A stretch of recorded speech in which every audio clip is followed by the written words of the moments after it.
नमस्कार दोस्तों, कैसे हैं आप लोग। मेरा नाम है हर्षित द्विवेदी और मॉडर्न हिस्ट्री स्पेक्ट्रम की एक और वीडियो में आपका स्वागत है। यहां पे हम लोग बात करेंगे सेकेंड एंग्लो बर्मा वॉर के बारे में, थर्ड एंग्लो बर्मा वॉर के बारे में, फिर कैसे इंग्लैंड ने तिब्बत के रीजन पे अटैक किया, तिब्बत का उस समय पर पॉलिटिकल स्टेटस क्या था, रशिया का क्या एंगल था तिब्बत के केस में, इंग्लैंड वालों ने तिब्बत पे एक्चुअली पे अटैक किया क्यों, और उस अटैक के बाद जो ट्रीटी ऑफ लासा हुई उसके बाद तिब्बत का क्या स्टेटस आया, चुंबी वैली का क्या स्टेटस आया, इन सबको मैप से देखने की कोशिश करेंगे और आज की डेट में जो पॉलिटिकल सिनेरियो हो चल रहा है उसको इस चीज के साथ कनेक्ट करने की कोशिश करेंगे। तो आगे बढ़ने से पहले दोस्तों, आई होप आपको ये वीडियो पसंद आएगी। आगे बढ़ने से पहले ये जो one brief history of modern India की जो किताब है इसको अपने सामने रखें, मेरे साथ पढ़ने की कोशिश करें। साथ साथ अगर आपका कोई डाउट है दोस्तों तो आप मुझसे इंस्टाग्राम पे कनेक्ट करके मुझसे अपने डाउट्स को क्लैरिफाई कर सकते हैं। नीचे मेरी इंस्टाग्राम प्रोफाइल का लिंक भी दिया हुआ है। अगर आपको वीडियोस की नोटिफिकेशंस नहीं जा रही हैं तो आप टेलीग्राम चैनल को फॉलो कर लीजिए। कभी कभी यूट्यूब नोटिफिकेशंस नहीं भेजता है तो उस केस में टेलीग्राम ग्रुप में मैं वीडियो का लिंक डालता हूं तो आपको वीडियो मिल जाएगा अगर आप सारे वीडियोस को देखना चाहते हैं तो। शुरुआत करते हैं सेकेंड एंग्लो बर्मा वॉर से। इससे पहले जो फर्स्ट एंग्लो बर्मा वॉर है वो मैं आपको समझा चुका हूं, जहां पे अंग्रेजों ने तीन तरफ से बर्मा पे अटैक किया। एक अटैक मद्रास से हुआ, एक अटैक यहां चिट्टागोंग से सितवे पोर्ट पे हुआ जो कि रखीने स्टेट है म्यांमार का, और एक कलकत्ता का अटैक हुआ, सीधे कलकत्ता से शुरू हुआ और म्यांमार में एंट्री मारी। तो तीन तरीके से अटैक हुआ और फर्स्ट एंग्लो बर्मा वॉर बुरी तरीके से हारे थे। ट्रीटी ऑफ यांडाबू साइन हुई थी। सेकेंड बर्मा वॉर की कंडीशन क्या बनी, इस कंडीशंस को समझना बहुत जरूरी है दोस्तों। देखिए, जो बर्मा के किंग्स थे उनको यह पसंद नहीं आया कि फर्स्ट ऑफ ऑल अगर कोई पावर, कोई एक्सटीरियर पावर आपका आके हरा दे तो आपको ऑब्वियसली पसंद नहीं आएगा। दूसरी बात यह है कि अंग्रेजों का एक एंगल था, अंग्रेजों का हमेशा से एक एंगल होता था कि पैसा कमाना है, तो कॉमर्शियल ट्रेड को बढ़ाना चाहते थे अंग्रेज म्यांमार के साथ। तो बहुत भारी मात्रा में जो ब्रिटिश मर्चेंट्स थे वो जाके बर्मा में सेटल हो गए, बर्मा में अपने बिजनेस हाउसेस को वो स्टैब्लिश करने लगे। और चूंकि first Anglo Burma war England जीता था तो ये जो ब्रिटिश ऑफिशियल्स थे, ये जो ब्रिटिश मर्चेंट्स थे, ये चाहते थे कि हमको कुछ एक्स्ट्रा ऑर्डिनरी ट्रीटमेंट मिले बर्मा में। एक्स्ट्रा ऑर्डिनरी ट्रीटमेंट उनको बर्मा में मिल नहीं रहा था। इनफैक्ट बर्मा का किंग इन मर्चेंट्स को इग्नोर कर रहा था। फिर दोस्तों, ये जो मर्चेंट थे और जो ब्रिटिश ऑफिशियल्स थे उनको बर्मा के टिम्बर रिसोर्सेज में बहुत इंटरेस्ट था। देखिए, बर्मा एक हेवीली फॉरेस्टेड रीजन था उस टाइम पे, आज भी फॉरेस्टेड है बट अब तो काफी पेड़ों को काट दिया गया। तो टिम्बर बहुत हैवी क्वांटिटी में मिलता था बर्मा में, भाई हाई क्वालिटी का मिलता था। तो टिम्बर और फॉरेस्ट रिसोर्सेज को एक्सप्लॉइट करना चाहते थे ये बर्मा के। वो चीजें देखिए दोस्तों हो नहीं पा रही थी। बर्मा वाले ज्यादा ब्रिटिश ऑफिसर्स को अपने यहां घुसने नहीं दे रहे थे। और इन ब्रिटिश मर्चेंट्स के दिमाग में क्या था कि भैया हम तो जीते हैं फर्स्ट एंग्लो बर्मा वॉर, तो हमको तो कुछ एक्सेप्शनल सा ट्रीटमेंट मिलना चाहिए। वो एक्सेप्शनल ट्रीटमेंट इनको मिल नहीं रहा था, तो करें क्या। तो ये ब्रिटिश मर्चेंट्स अपने माई बाप डलहौजी के पास गए। अच्छा, एक और बात दोस्तों, यहां पे ये जो टिम्बर रिसोर्सेस थे ना ये अपर बर्मा में थे। अब यहां पे जब मैं आपको इस वीडियो को पढ़ाऊंगा तो दो बर्मा आएंगे, एक अपर बर्मा एक लोअर बर्मा। अगर आपको अपर बर्मा और लोअर बर्मा के फर्क को समझना है तो ये आपको बर्मा का मैप दिख रहा है, म्यांमार का मैप दिख रहा है। इसमें आपको नजर आ रहा है ये जो रेड लाइन है, इस रेड लाइन के ऊपर का इलाका आपका अपर बर्मा है, मैंडले आपका अपर बर्मा में आता है, और रंगून और पेगू नाम के जो शहर थे वो लोअर बर्मा में आते थे। यहां पे आपको ये इरावदी का डेल्टा दिख रहा है और ये लंबी सी स्ट्रिप जारी बर्मा में, इस तरफ क्या है, थाईलैंड है। ठीक है, तो ये अपर बर्मा लोअर बर्मा। अपर बर्मा के फॉरेस्ट रिसोर्सेज की तरफ बड़ी लालची निगाह से ये अंग्रेज देख रहे थे, लेकिन बर्मा वाले इन अंग्रेजों को एक लिमिट से ज्यादा घुसने नहीं दे रहे थे। तो ये जो मर्चेंट है ये कहां जाएंगे, ये अपने माई बाप के पास जाएंगे, लॉर्ड डलहौजी। और लॉर्ड डलहौजी तो एक ऐसा पर्सन था जो ब्रिटिश जो डोमिनियंस थी, वो डोमिनियंस, वो इलाके जिनके ऊपर ब्रिटिश का डायरेक्ट कंट्रोल था, उन डोमिनियंस को बढ़ाने के लिए, एक्सपेंड करने के लिए पागल था ये आदमी। तो उसको तो बहाना चाहिए था कि जैसे तैसे करके एक जगह पे अपने जो डायरेक्ट कंट्रोल है उसको बढ़ाओ। तो लॉर्ड डलहौजी के पास जब ये मर्चेंट पहुंचे और लॉर्ड डलहौजी को पता चला कि भाई ब्रिटेन के मर्चेंट्स के अगेंस्ट में ये लोग डिफरेंशिएशन कर रहे हैं, इनको सजा मिलेगी, तो बर्मा के पास पैगाम भेजा डलहौजी ने कि कंपनसेशन दो, तुमने हमारे ब्रिटिश मर्चेंट्स का ध्यान नहीं रखा, तुमने फर्स्ट एंग्लो बर्मा वॉर के बाद जो ट्रीटी ऑफ यांडाबू साइन हुई थी इसको ऑनर नहीं किया, तो अब तुम्हें हमें कंपनसेशन देना होगा, पैसा दो, या तो पैसा दो या टेरिटरी दो। ये अंग्रेजों की पॉलिसी रही है डीलिंग करने में। तो जब बर्मा से पैसा मांगा, बर्मा की तरफ से कोई रिस्पांस आया नहीं, कोई रिस्पांस नहीं आया बर्मा की तरफ से। बहुत ऑफिशियल और अनऑफिशियल चैनल से जो ब्रिटेन के ऑफिशियल्स बैठे थे कलकत्ता में, क्योंकि उस समय पे जो ब्रिटेन की डोमिनेंस थी इंडिया में, उनका कैपिटल था कलकत्ता। तो कलकत्ता से बहुत सारे ऑफिशियल मैसेजेस गए बर्मा में, बर्मा की तरफ से कोई प्रॉपर रिस्पॉन्स आया नहीं। तो ऑब्वियस सी बात है, लड़ाई तो होनी ही थी, वॉर होना ही था। और वॉर कब शुरुआत होगा? 5 अप्रैल 1852।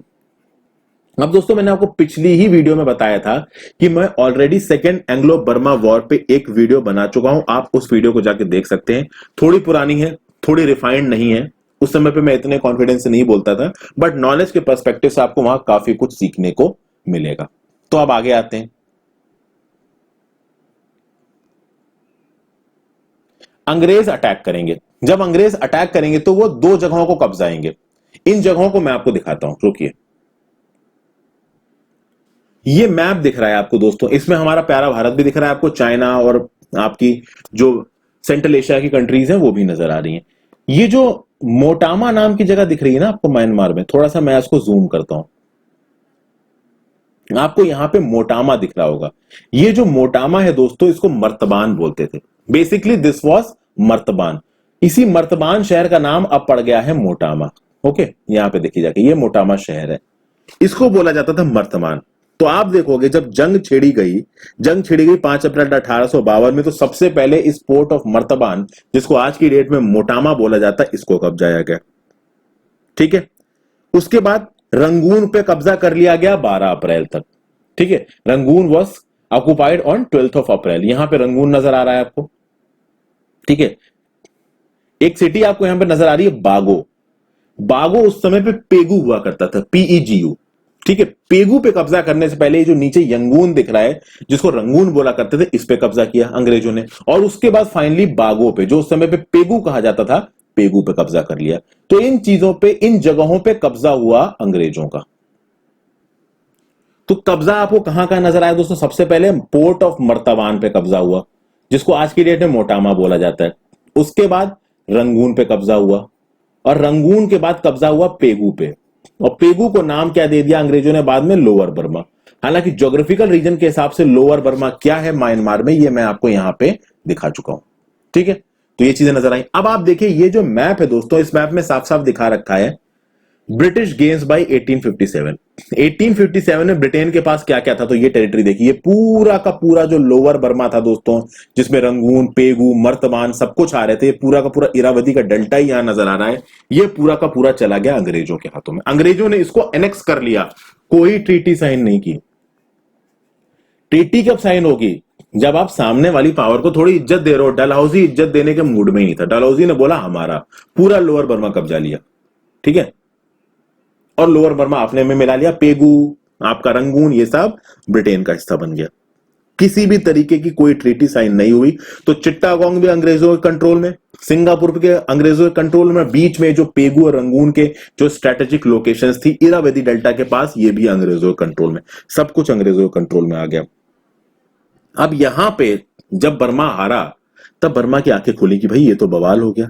उसके बाद उनको समझ में आया कि ये क्या चीज हुई। अच्छा, एक और चीज, यहां पे जो बर्मा को हराया ना अंग्रेजों ने, इतनी आसानी से नहीं हराया दोस्तों। गोरिल्ला वॉरफेयर में बहुत ज्यादा एक्सपर्ट थे बर्मा वाले। बर्मा में क्या है, जंगल बहुत है। उन जंगलों के बीच से बाहर आए, ठीक है, ब्रिटेन को मारा, अंदर घुस गए। होता है ना कि जब आर्मी आमने सामने खड़ी हो तो आप लड़ो। जब आपको पता ही नहीं है कि आपके दुश्मन छुपे कहां हैं, कहां से अटैक करेंगे, किस तरीके से अटैक करेंगे, उसको बोला जाता है गुरिल्ला वॉरफेयर। और गुरिल्ला वॉरफेयर के कोई नियम कानून नहीं होते हैं। गुरिल्ला वॉरफेयर में बस अपोजिशन को ज्यादा नुकसान पहुंचाना है। तो पेड़ से नीचे लटका और पीठ में चाकू घोंप दिया, फिर पेड़ में चढ़ गए, पता ही नहीं चला क्या हुआ। This is guerrilla warfare. इसमें एक्सपर्ट थे म्यांमार वाले। बट इस गुरिल्ला वॉरफेयर के चलते भी वो अपने आप को बचा नहीं पाए। अंग्रेज यहां पे जीत जाएंगे। और जब अंग्रेज यहां पे जीत जाएंगे, तब जो म्यांमार के जो किंग थे, जो इतने दिमाग वाले किंग थे, उनको फूल्स बोला जाता था। उनको तब बुद्धि आई, यार ये तो बवाल हो गया, हम तो अंग्रेजों से हार गए, ये तो पूरा का पूरा इरावदी डेल्टा ले गए हमारे पास से। ठीक है, कुल मिला के हालत खराब हो गई उस समय पे इसकी, बर्मा की। और लोअर बर्मा पेगू को अपने डोमिनेंस में मिला लिया। कब? अंग्रेजों ने 20 दिसंबर 1852 को। ओके, तो आप कह सकते हो कि बैंक ऑफ इरावदी रिवर, ये जो इरावदी रिवर यहां पे है ना, ये जो पूरा डेल्टा है, बैंक ऑफ इरावदी रिवर पे ब्रिटिश पोजेशंस का कैपिटल कौन सा शहर होगा? रंगून। तो अंग्रेजों के ऑक्यूपेशन के बाद रंगून इंपॉर्टेंट होने लगा। ट्रेड सेंटर बना, जहां पे भी अंग्रेज जाते थे वहां पे ट्रेड सेंटर बना देते थे और उस ट्रेड से खुद पैसा कमाते थे। वहां के लोकल लोगों के पास पैसा ना पहुंचे, ज्यादा से ज्यादा पैसा वो खुद खा पाए, इसकी पूरी कोशिश करते थे अंग्रेज। तो चलिए, इस लोअर बर्मा पे तो काफी हद तक कब्जा कर लिया इन अंग्रेजों ने। बचा क्या? अपर बर्मा। अपर बर्मा तो अभी भी बर्मा के पास था। एक बर्मीज किंग था जिसका नाम था थिबौ। अब ऑब्वियस ही बात है, देखिए दोस्तों, बर्मा के इतने बड़े हिस्से को अंग्रेजों ने कब्जा लिया, क्या बर्मा के लोगों को पसंद आएगा? ऑब्वियस ही बात है, बर्मा के लोगों को ये बात पसंद नहीं आएगी। बर्मा के लोगों के अंदर ये गुस्सा था कि हम पे कैसा कब्जा कर लिया इन लोगों ने, ये तो हमारी जगह है। तो बर्मा के लोगों ने ऐसी बहुत सी चीजें करनी शुरू करी जो कि अंग्रेजों को पसंद नहीं आई। तो जो बर्मा का राजा था थिबौ, वो ब्रिटिश ऑफिशियल्स के साथ, ब्रिटिश मर्चेंट्स के साथ किसी भी तरीके की डील करने में इंटरेस्टेड नहीं रहता था। ये जो थिबौ किंग था वो फ्रांस के साथ, जर्मनी के साथ और इटली के साथ अलग अलग डील साइन कर रहा था। अब आप देखिए, फ्रांस, जर्मनी और इटली, ये तीनों कोई दूध के धुले नहीं थे, ये भी कॉलोनियल ताकत थी। और कॉलोनियल ताकतों का केवल एक एम होता था कि कॉलोनीज बनाओ, उनके रिसोर्सेज को एक्सप्लॉइट करो, उनमें अपनी ताकत को बढ़ाओ। अंग्रेज भी कॉलोनियल पावर थे, फ्रांस, जर्मनी, इटली भी कॉलोनियल पावर्स थे। तो भले ही फ्रांस, जर्मनी, इटली कोई दूध के सगे नहीं थे, दूध के धुले नहीं थे, बट फिर भी बर्मा का किंग इनसे डीलिंग करना चाहता था। अंग्रेजों के साथ डीलिंग इसलिए नहीं करना चाहता था क्योंकि अंग्रेज ऑलरेडी बर्मा को काफी ह्यूमिलिएट कर चुके थे। बर्मा का एक बहुत बड़ा हिस्सा ये अंग्रेज ऑलरेडी बहुत कब्जा चुके थे। तो ये थिबौ को पसंद नहीं था कि अंग्रेज हमारे यहां पे इतना इंटरफेरेंस कर रहे हैं। अंग्रेजों का क्या था कि तुम हमसे डील करो, केवल किसी बाहर वाले के साथ डील मत करो। और ये जो थिबौ था, ये फ्रांस के साथ भी डीलिंग कर रहा था, जर्मनी के साथ भी डीलिंग कर रहा था, इटली के साथ भी डीलिंग कर रहा था। फिर एक ब्रिटिश टिम्बर कंपनी थी, उस ब्रिटिश टिम्बर कंपनी के ऊपर थिबौ ने कुछ सैंक्शंस लगा दिए। तो ऐसी बहुत से ब्रिटिश मर्चेंट्स थे जिनको स्टेप मदरली ट्रीटमेंट देता था वहां का राजा। तो भाई गुस्सा आ गया लॉर्ड डुफरिन को। लॉर्ड डुफरिन ने बोला, क्या बवाल है, पूरा का पूरा बर्मा हमारा, अटैक कर दिया। तो भैया लोअर बर्मा के तो एक बहुत बड़े इलाके पे अंग्रेजों ने कब्जा कर ही लिया था, अपर बर्मा पे भी अंग्रेजों ने अटैक कर दिया। और अब अंग्रेज बोलेंगे कि पूरा का पूरा बर्मा हमारा। दोस्तों, 1885 में पूरा का पूरा बर्मा हटा लिया अंग्रेजों ने। इनको लगा कि अब तो ये हमारी कॉलोनी, इस पे हम करेंगे राज। अच्छा, ये ऑक्यूपेशन भी आसान नहीं था क्योंकि बर्मा वाले गुरिल्ला वॉरफेयर में एक्सपर्ट थे। फिर से गुरिल्ला वॉरफेयर हुआ, लेकिन देखिए गुरिल्ला वॉरफेयर वाली टैक्टिक्स दोस्तों एक लिमिट तक सक्सेसफुल हो सकती है जब ब्रिटेन जैसी ऑर्गेनाइज्ड और डिसिप्लिन्ड आर्मी होगी। और ऑब्वियसली बात है, आप देखिए ब्रिटेन के में आर्मी में जब ब्रिटिश सोल्जर्स तो वैसे ही बहुत कम थे, सब इंडिया के ही लोग थे, ठीक है, जो इनकी आर्मीज में लड़ रहे थे जा जाके दुनिया भर में, ठीक है। तो बर्मा में भी जो लोग थे वो इंडिया की आर्मी के थे। एक मूवी भी आई थी जिसमें शाहिद कपूर या कंगना रनौत हीरो हीरोइन थे, ऐसी कुछ। तो इस तरीके की जो मिलिट्री एक्सपेडिशंस चलते थे ब्रिटेन के, वो चलते ही रहते थे दूसरे देशों में, तो यहां पे भी थे। अब देखिए, बर्मा को पूरी की पूरी कॉलोनी बना लिया गया इंडिया की, ठीक है, इंडिया की मतलब ब्रिटेन की। 1 जनवरी 1886 को पूरे की पूरी जो टेरिटरीज थी बर्मा की, वो ब्रिटिश इंडिया के अंदर आ गई। ओके, और लोअर बर्मा को अनेक्स कर लिया गया, लोअर बर्मा को प्रोविंस बना दिया गया एक ब्रिटेन की। खैर आप ये समझ लीजिए 1885 1886 के समय पे पूरा का पूरा बर्मा अंग्रेजों के कंट्रोल में आ गया। तो लोअर बर्मा तो वैसे ही अंग्रेजों के कंट्रोल में था, अपर बर्मा भी अंग्रेजों के कंट्रोल में आ गया यहां पे। ओके, लेकिन अब आप देखिए, बर्मा को और इंडिया को एक यूनिट माना जाता था। बर्मा और इंडिया को एक यूनिट की तरह ये लोग एडमिनिस्टर कर रहे थे। बाद में इस चीज में इनको प्रॉब्लम होने लगी जब हमारे देश में नेशनलिस्ट मूवमेंट आगे बढ़ा। 1935 आते आते इंडियन नेशनल कांग्रेस काफी स्ट्रांग हो चुकी थी और इंडियन नेशनल कांग्रेस के लीडर्स को यह पता था कि बर्मा को भी दबा रखा है इंग्लैंड ने। तो फिर इंडियन नेशनल कांग्रेस के लीडर्स ने बर्मा के साथ डील साइन की और बर्मा के साथ बोला कि हम लोग कंबाइन होके अंग्रेजों के खिलाफ लड़ते हैं। अंग्रेजों को यह पता चल गया, तो अंग्रेजों ने मास्टर स्ट्रोक चला, अंग्रेजों ने बोला बर्मा अलग, इंडिया अलग। अच्छा, बर्मा इंडिया का जो एडमिनिस्ट्रेशन है वो अलग हो जाए, ऐसा इंडिया के लीडर्स चाहते थे। जो इंग्लैंड का सपोर्ट करते थे ना, वो भी ये चाहते थे। क्यों? क्योंकि देखिए, बर्मा में खर्चा बहुत होता था दोस्तों। किसी भी तरीके का एनेक्सेशन आप करते हो, वॉर छेड़ते हो, उसके बाद वहां पे रिसोर्सेस को एक्सप्लॉइट करते हो, उसमें खर्चा होता है। और वो खर्चा कहां से जा रहा था? वो खर्चा उन्हीं टैक्स रेवेन्यू से जा रहा था जो इंडियन इलाकों से ये ब्रिटिशर्स वसूल कर रहे थे। तो इंडियन इलाकों से जो ब्रिटिशर्स टैक्स वसूल कर रहे थे, उस खर्चे से वो बर्मा चला रहे थे। तो इंडिया वालों को पसंद नहीं आ रहा था कि यार इतने ज्यादा हैवी एप्रेसिव टैक्सेस लगाए जा रहे हैं। प्लस 1935 में जब कांग्रेस के लीडर्स ने और बर्मा वालों ने मिलके एक ट्रीटी तो खैर नहीं, एक ऑफिशियल डिस्कशन हुआ इनका, एक दूसरे के साथ मिलकर ब्रिटेन के खिलाफ लड़ने की प्लानिंग कर रहे थे। तो ब्रिटेन को समझ में आया, तो ब्रिटेन ने क्या बोला, बर्मा अलग इंडिया अलग, इंडिया अलग एडमिनिस्टर होगा, बर्मा अलग एडमिनिस्टर होगा, ये बात बोली गई।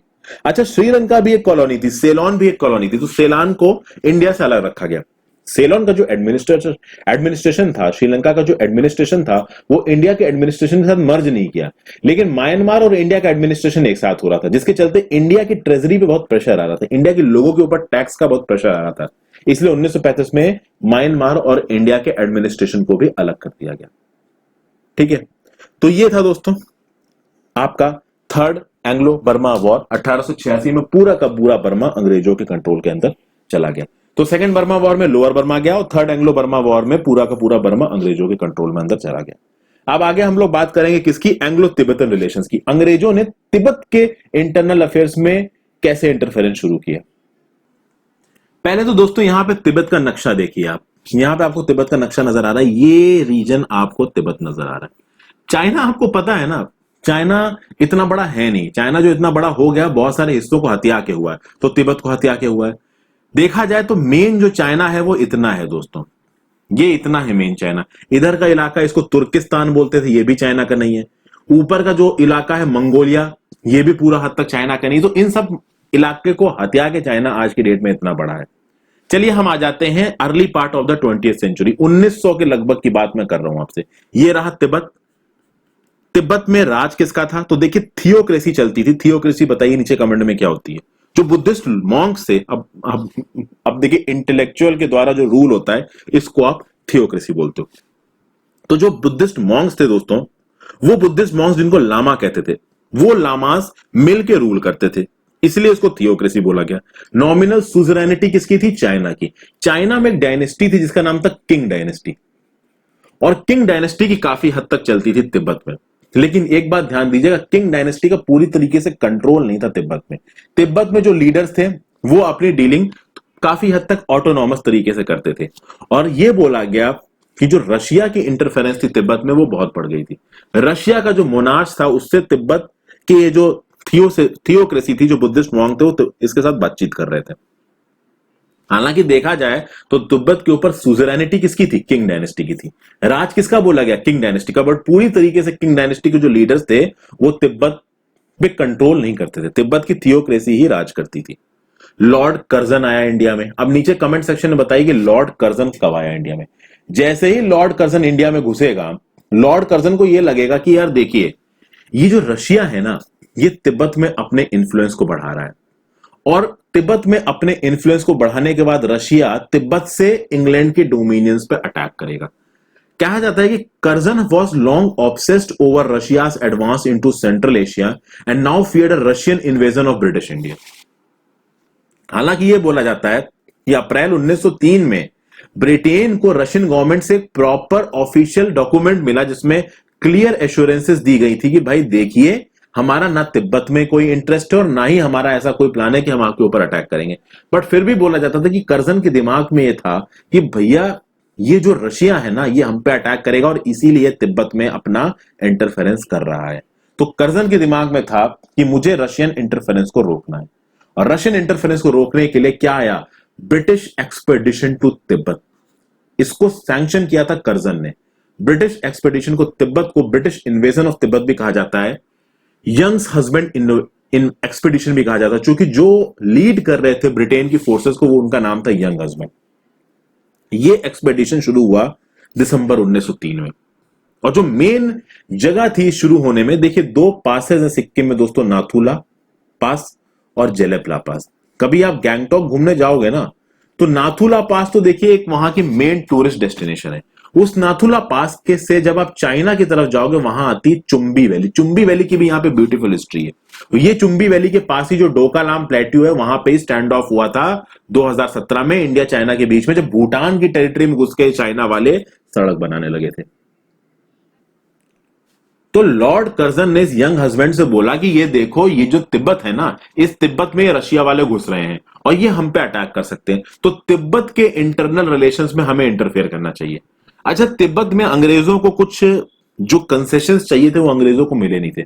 बहुत सालों से ये अंग्रेज जो मर्चेंट्स थे वो कोशिश कर रहे थे कि तिब्बत से एक साथ कोई कॉमर्शियल ट्रीटी साइन हो जाए, कोई ट्रेड ट्रीटी साइन हो जाए। तिब्बत के जो रूलर्स थे, जो थियोक्रेसी थी, जो लामास थे, उन्होंने अंग्रेजों के साथ किसी भी तरीके की कॉमर्शियल ट्रीटी साइन नहीं की। मोस्ट प्रोबेबली शायद उनको यह पता था कि अंग्रेज किस तरीके से एक कॉलोनियल स्टेट है, किस तरीके से अपनी पावर को एक्सपेंड कर रहा है, तो कहीं इसको अगर हमने अपने साथ ट्रीटी साइन करने दी तो ये हमें ही कब्जा लेगा। इसलिए शायद आप कह सकते तिब्बत के रूलर्स ने इनके साथ ट्रेड ट्रीटी साइन नहीं की। जो भी हो, अब आप देखोगे कि एक तरीके का इन्वेजन हो गया ब्रिटिश इंडियन फोर्सेस का। कहां पे? तिब्बत में। इसका काम क्या था? इसका काम यह था कि भाई डिप्लोमेटिक रिलेशंस को बनाना है तिब्बत के साथ, और जो बॉर्डर का डिस्प्यूट है तिब्बत और सिक्किम के बीच में, उसको सॉल्व करना है। आप देखिए, यंग हस्बैंड काफी हद तक यहां पे तिब्बत की फोर्सेस को हरा के घुस जाएगा चाइना में। चाइना में मतलब तिब्बत में। और वहां पहुंच के क्या साइन होगी? वहां पहुंच के साइन होगी ट्रीटी ऑफ लासा। ओके, मतलब ये जो कोलोनल यंग हस्बैंड था, जो कर्जन के कहने पे गया था, और colonel young husband Gorkha regiment की एक टुकड़ी को लीड कर रहा था। तो गोरखा रेजिमेंट लेके गया था और वो गोरखा रेजिमेंट तिब्बत में घुस जाएगी और तिब्बत वालों को हरासा देगी। ठीक है। शुरुआत में जो तिब्बत वाले थे उन्होंने रेजिस्ट किया यंग हस्बैंड को, और रेजिस्ट उन्होंने लड़ाई से नहीं किया, नॉन वायलेंट मूवमेंट से रेजिस्ट करने की कोशिश की। बट अंग्रेज जब कहीं घुसने को उतारू हो जाते तो फिर वो घुस ही जाते थे, वो सुनते नहीं थे, और अंग्रेज यहां पे घुस गए। जो वहां का दलाई लामा थे वो भाग गए। अब आप बोलोगे उस समय पे दलाई लामा 1904 में, देखिए दोस्तों, दलाई लामा एक पोस्ट है। इस दलाई लामा पे पोस्ट पे जो तिब्बतन स्पिरिचुअल लीडर्स हैं वो बैठते हैं, बट दलाई लामा एक पर्सन का नाम नहीं है, दलाई लामा एक पोस्ट का नाम है जिसको तिब्बत का स्पिरिचुअल लीडर कहा जाता है। अब बात की जाए ट्रीटी ऑफ लासा की। ट्रीटी ऑफ लासा के मेन इंपॉर्टेंट पॉइंट क्या थे? सबसे पहले तो यह बोला गया कि भाई जो ब्रिटिश मर्चेंट्स हैं उनको अलाउ किया जाएगा ट्रेड करने में। कहां पे? याडोंग में, यांडसे में और गारटॉग में। फिर तिब्बत से बोला गया कि आप 75 लाख रुपए एज वॉर इंडेमनिटी देंगे। ये जो कुछ भी हमने आपके यहां पे आके खर्चा किया, अटैक किया, उसके लिए आप हमको 75 लाख रुपए दोगे। बाद में इस 75 लाख को कम करके 25 लाख कर दिया गया, क्योंकि 75 लाख बहुत ज्यादा था। अंग्रेजों को यह लगा कि 75 लाख मिलेंगे है नहीं, फालतू में तिब्बतन रेजिस्ट करने लगेंगे, इसलिए 75 लाख से 25 लाख कर दो। जब तक ये पैसे नहीं मिलेंगे तब तक चुंबी वैली हमारे पास। ठीक है, चुंबी वैली ब्रिटेन के पास आ गई। अब देखते हैं कि चुंबी वैली की लोकेशन क्या है। यहां देखिए दोस्तों, ये आपको सिक्किम नजर आ रहा है, पूरा का पूरा सिक्किम है। इधर आपका भूटान है, बीच में ये जो इलाका है ये है चुंबी वैली। और यहां पे जो छोटा सा आपको डब्बा दिख रहा है ना, जिसको मैंने पूरा पूरा लाल कर रखा है, basically this is Doklam plateau. Okay, तो ये चुंबी वैली थी अभी चाइना के कंट्रोल में। इस चुंबी वैली को अंग्रेजों ने हड़प लिया और अंग्रेजों ने कहा कि हमें इंडेमनिटी दो, जब तक 25 लाख रुपए नहीं दोगे ये चुंबी वैली हमारी। वो अलग बात है कि 1908 में 25 लाख रुपए देके ये चुंबी वैली चाइना ने वापस ले ली। बेसिकली किंग डायनेस्टी ने वापस ले ली, ये तिब्बत का पार्ट थी, पैसे देके। कहा जाता है कि अगर ये चुंबी वैली अंग्रेजों के पास रहती तो जब इंडिया आजाद होता तो ये चुंबी वैली हमारे पास आ जाती। अब हमारे पास आ भी जाती तो 1962 के वॉर में क्या होता ये हमें पता नहीं है, क्योंकि चाइना एक एक्सपेंशनिस्ट पावर है। चाइना तो ये बोलता है कि ये पूरा का पूरा सिक्किम, भूटान, ये पूरा का पूरा आपका अरुणाचल प्रदेश, ये सब हमारा है, ये सब तिब्बत के साउदर्न फ्लैंक्स है। ये चाइना का ऑफिशियल वर्जन है। ठीक है, तो ट्रीटी ऑफ लासा में 75 लाख रुपए दो, 75 लाख को बाद में 25 लाख कर दिया गया। फिर 3 जगह पे ट्रेड करने की परमिशन ले ली, जैसा कि मैंने आपको बताया, और चुंबी वैली को अपने पास रख लिया। जब आप हमको पूरा पैसा दे दोगे तो आप चुंबी वैली वापस ले लोगे। तो 1908 तक पूरा पैसा दे दिया तिब्बत ने, चुंबी वैली उसको वापस कर दी गई। फिर तिब्बत से यह बोला गया कि आप देखिए सिक्किम के फ्रंटियर को रिस्पेक्ट करेंगी, आपकी सेनाएं कभी सिक्किम में नहीं घुसेंगी। फिर देखिए, अगर आप किसी भी फॉरेन स्टेट के साथ रिलेशन बनाओगे तो उस फॉरेन स्टेट के साथ रिलेशन कभी भी आप रोड्स में, रेलवेज में, टेलीग्राफ में, इन सब चीजों पे नहीं बनाओगे। देखिए, कुछ हद तक तिब्बत के फॉरेन रिलेशंस में ब्रिटेन का इंटरफेरेंस हो गया। हालांकि ब्रिटेन ने यह बोला कि यह तिब्बत पे चाइना की किंग डायनेस्टी का क्लेम है, इस बात को हम मानते हैं, लेकिन फिर भी तिब्बत के फॉरेन रिलेशंस में लिमिटेड इंटरफेरेंस आ गया इंग्लैंड का। यहां पे एक्चुअली में यहां पे जो समेशन दिया गया है स्पेक्ट्रम में वो कुछ इस तरीके का दिया गया है कि इंग्लैंड घुसा तिब्बत में किसकी वजह से, रशिया की वजह से। कुछ हद तक वो अपने कॉमर्शियल इंटरेस्ट की वजह से घुसा, बट मेन रीजन था रशिया। तो एक्चुअली में ये जो तिब्बत में वॉर गेम हो रहा था, this was basically a war game between England and Russia. जब ये वॉर गेम्स खत्म हुआ ना, उस समय पे एक एंग्लो रशियन कन्वेंशन साइन हुआ। और प्रॉब्लम ये हो गई, इस एंग्लो रशियन कन्वेंशन में ये बोला गया कि ये जो तिब्बत है ना दोस्तों, इस तिब्बत में ना इंग्लैंड इंटरफेयर करेगा और ना रशिया इसमें इंटरफेयर करेगा। यानी कि यहां पे इंटरफेरेंस किसका होगा, चाइना का। इस एंग्लो रशियन कन्वेंशन ऑफ 1907 से एक एक्सेप्टेंस दे दी गई इस बात को कि इस इलाके पे किसका कंट्रोल रहेगा, चाइना का। और बाद में चाइना ने अटैक करके इसको कब्जा भी लिया। इंडिया के पास एक ऑप्शन था कि जब चाइना पे अटैक किया था, सॉरी जब तिब्बत पे अटैक किया था चाइना ने, तो इंडिया को उस समय पे तिब्बत के इस अटैक को रोकना चाहिए था। बट देखिए इंडिया के पास उस समय पे कैपेबिलिटी नहीं थी चाइना को रोकने की। चाइना भी कमजोर था, गरीब था उस समय पे, ठीक है, बट इंडिया उससे ज्यादा गरीब था। अगर देखा जाए अक्टूबर 1950 से लेकर मई 1951 के बीच में जो तिब्बत का इलाका था, इसको पूरी तरीके से कब्जा लिया चाइना ने। उस समय पे इंडिया भी आजाद हो चुका था, तो इंडिया के पास ये ऑप्शन था कि इस प्रोसेस को इंडिया रोक सकता था। बट इंडिया वैसे ही पाकिस्तान के साथ लड़के काफी गरीब हो चुका था, इंडिया के पास पैसे थे नहीं, ठीक है। तो ये बोला जाता है कई बार जो रूलिंग पार्टी थी उस समय की जवाहरलाल नेहरू जी के अंदर, उसको क्रिटिसाइज इस बात पे किया जाता था कि जब तिब्बत पे कब्जा कर रहा था चाइना, तो उस समय पे इंडिया को रोकना चाहिए था। बट इंडिया के पास देखिए कैपेसिटी थी नहीं उस समय पे। उस समय पे इंडिया ये कर सकता था कि जो बड़ी पावर्स है, बड़ी सुपर पावर्स है, रशिया हो गया, आपका यूएसए हो गया, यूएसए के साथ बातचीत करके इस इन्वेजन को एड्रेस कर सकता था इंडिया। बट ज्यादा कुछ हुआ नहीं उसके केस में।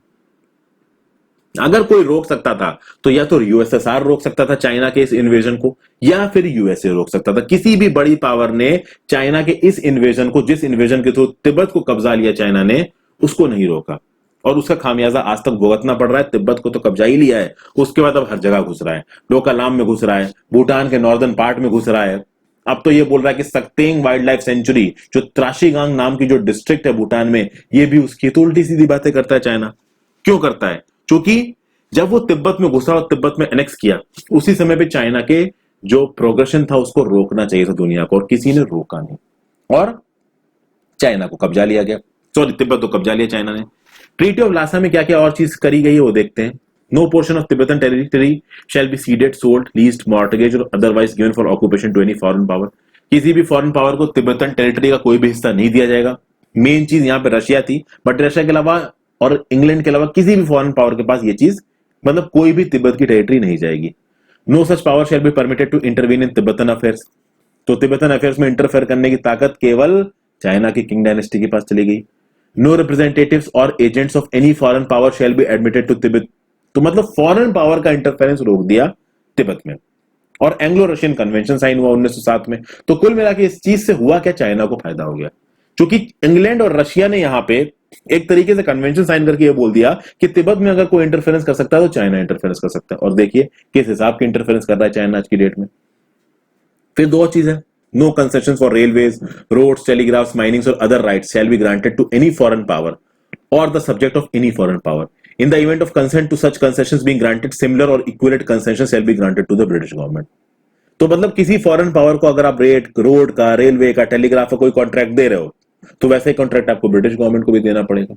फिर no Tibetan revenues whether in kind और in cash shall be placed और assign to any foreign power और to the subject to any foreign power. किसी भी तरीके का तिब्बतन रेवेन्यूज कैश में या किसी प्रॉपर्टी के फॉर्म में, किसी भी और फॉर्म में आप किसी भी फॉरेन पावर को नहीं दे सकते।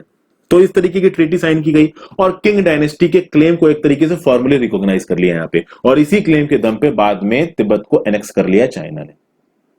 तो ये था दोस्तों एनालिसिस इस टॉपिक का। एंग्लो तिब्बतन रिलेशंस के बारे में ज्यादा कहीं बातचीत करी नहीं गई है, जितनी चीजें इंपॉर्टेंट है वो मैंने आपको समझा दी। सेकंड एंग्लो बर्मा वॉर और थर्ड एंग्लो बर्मा वॉर में जो चीजें इंपॉर्टेंट है वो भी मैंने आपको बता दी। कहानी की फॉर्म में मैंने चीजें आपको समझा दी हूं। अगर आप चाहते हैं कि इस वीडियो में आपको कुछ इंप्रूवमेंट चाहिए तो वो भी आप मुझे नीचे कमेंट सेक्शन में बता सकते हैं।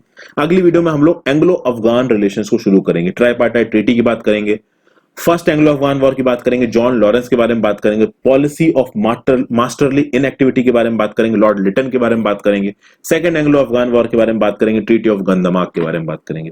तो अगली 2 वीडियोस में अफगानिस्तान और इंग्लैंड के जो भी जुगलबंदी थी इसको सॉल्व करेंगे। Thank you for watching friends, have a great day.